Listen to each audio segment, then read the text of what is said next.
Today we're going to be taking a closer look at the epic classic match between Bernard Hopkins and Oscar De La Hoya. And getting right into it, the first thing I want to show you guys is how Bernard Hopkins used his straight right hand in the fight. Now, Hopkins was known to lead with his straight right hand a lot as opposed to leading with his jab and his left hand. And the thing is, he sets this up by setting a rhythm with his lead left hand first, and then catching you off guard by shooting the straight right hand. That sometimes emerge in Hopkins' career. If he can take you to fight this comfortable fight here, just let his championship slide away. As you can see, Hopkins is showing his lead hand to De La Hoya to get him worried about that lead hand. Notice how he steps in with the double jab there. And then here he fakes stepping in with the jab, and you see Oscar is preoccupied by that left hand. So here you're going to see him try to set up the right hand. You see him lean in with showing the lead hand, shows the lead hand again, shows the lead hand again, and he all of a sudden just shoots the right hand, catches Oscar De La Hoya off guard, and you see him smother there as well to remain defensively responsible. So once again, we see Hopkins show Oscar his lead hand to get him to think about that lead hand. Then we see Hopkins show his lead hand again by stepping in with a double probing jab. And then we're going to see here Hopkins does it again, but this time he feints the jab and just does a step in. And you notice that Oscar reacts by reaching out with his right hand as if he's trying to parry the jab that's not coming from Hopkins. So now that Hopkins knows that Oscar is worried about his left hand, now he's going to try to set up his right hand. Notice how he steps into range, Hopkins does, and he leans in on his front foot. So now his front foot heavy while showing his lead hand. He's now going to try to set up a right hand by lulling Oscar into a rhythm with his lead hand. And then we see Hopkins pull back, then show the lead hand again, pull back, show the lead hand again, and then shoot the right hand when Oscar's not expecting it, and also clinch him so that he can't possibly counter him. Good defensive responsibility. But we notice every time that Hopkins leans in and shows the lead hand, it's out of rhythm. You notice how he shows it, and as soon as Oscar doesn't expect a jab to come and doesn't react, you see Hopkins shoots the right hand and catches Oscar De La Hoya off guard, basically hypnotized them with this lead hand. Notice how he shows the lead hand, and as soon as Oscar stops reaching and reacting to it, boom, you see the right hand come right over the top of Oscar De La Hoya's guard. So by constantly showing Oscar the lead hand at a set rhythm, Oscar got a feel for that rhythm and stopped reacting to it. Hopkins then breaks the rhythm with a straight right hand that catches Oscar De La Hoya with his pants down, as he was basically mesmerized and hypnotized by that lead hand. And as I mentioned, Hopkins loves to lead with his right hand. He does it in almost all of his fights, but Oscar did a very good job of adapting to it after he got tagged by that one shot. So Hopkins actually tries it again here, but you notice that Oscar adapts to it by stepping back and countering him with a combination. So once again, we're going to see Hopkins try to set up a lead right hand on Oscar, but Oscar is going to be much more prepared for it this time.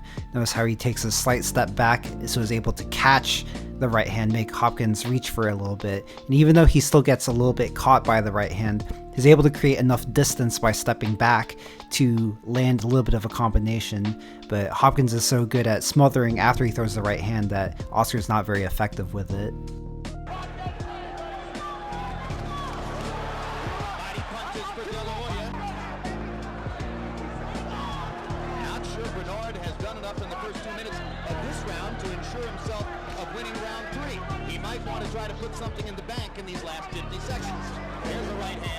So what exactly did we just watch there? So usually in Orthodox versus Orthodox matchups, it's most common that we'll see both fighters circle over to their left, and they do this because moving to your left will open up the center line of your Orthodox opponent if they don't move with you. So often you see both guys moving over to the left to expose and protect their own center lines.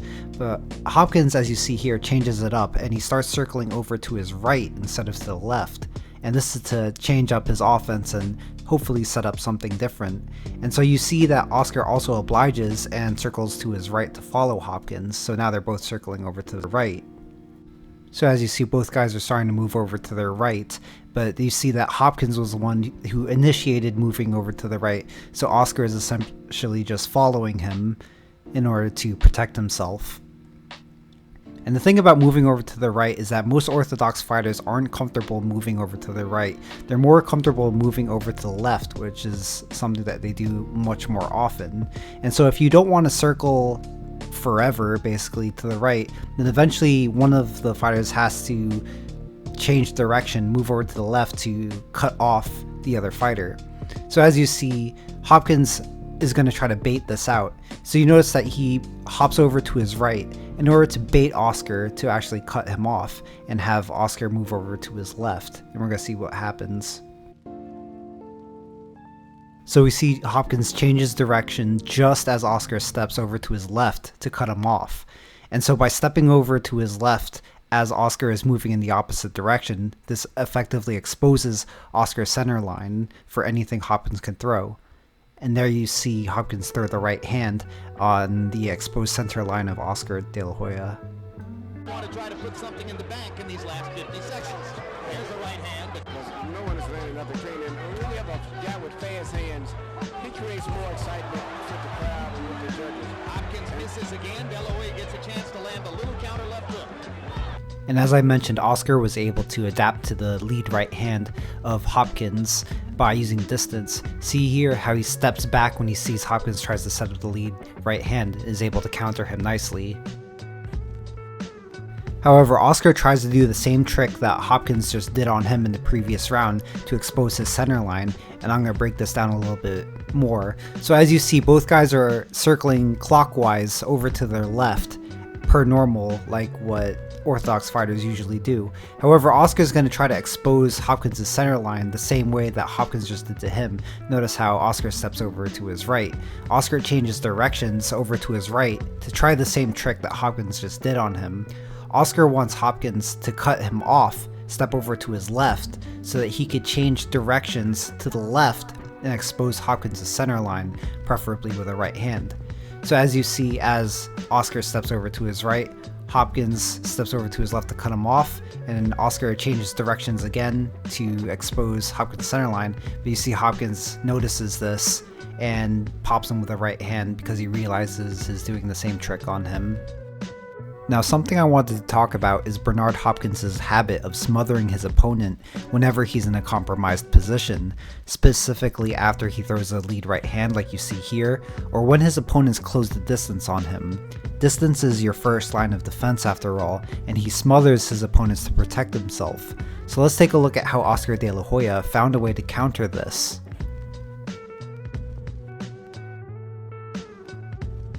So you see, Oscar manages to close the distance with a jab, which Hopkins avoids by bending down at the waist.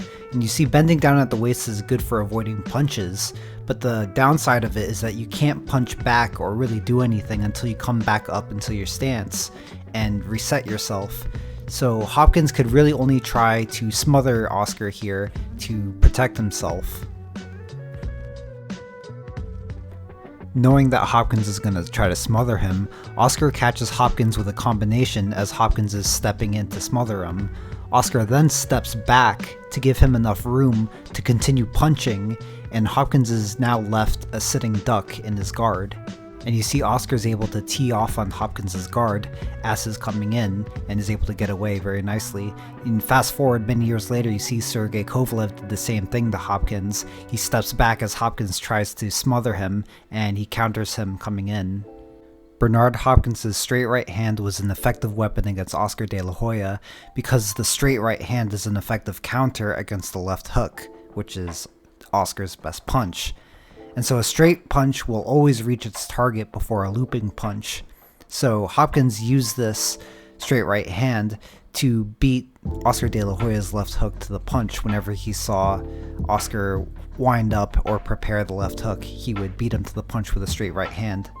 So you see Oscar's heavy on his front foot as if he's loading up a lead left hook to catch Hopkins coming in. So you see Hopkins shoot the right hand to counter this left hook before it even comes out. So you see again, Oscar is loading up that left hook and Hopkins sees this, so he shoots the right hand to beat him to the punch.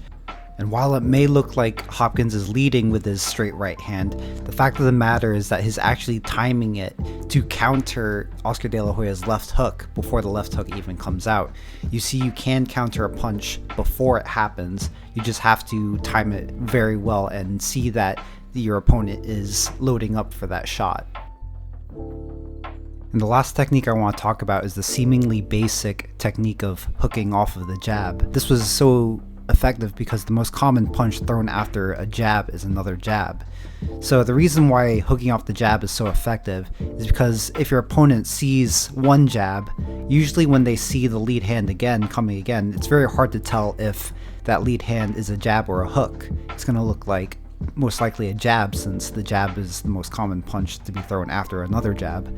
So a lot of times your opponent will try to parry a jab that isn't coming, and when they parry with their rear hand, the hook will usually come around their guard.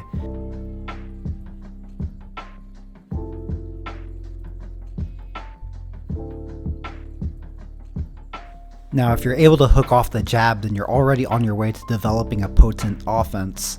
However, if you learn to shoot a hook down to the liver off of the jab, then your offense will already be 10 times more deadly. It's a criminally uncommon technique because it takes many years of practice to develop the balance and weight transitions to get any leverage on the punch that will do any damage. And as you see in the very next round, Hopkins throws a powerful jab to hook that folds Oscar De La Hoya like clean laundry, knocks him out for the very first time.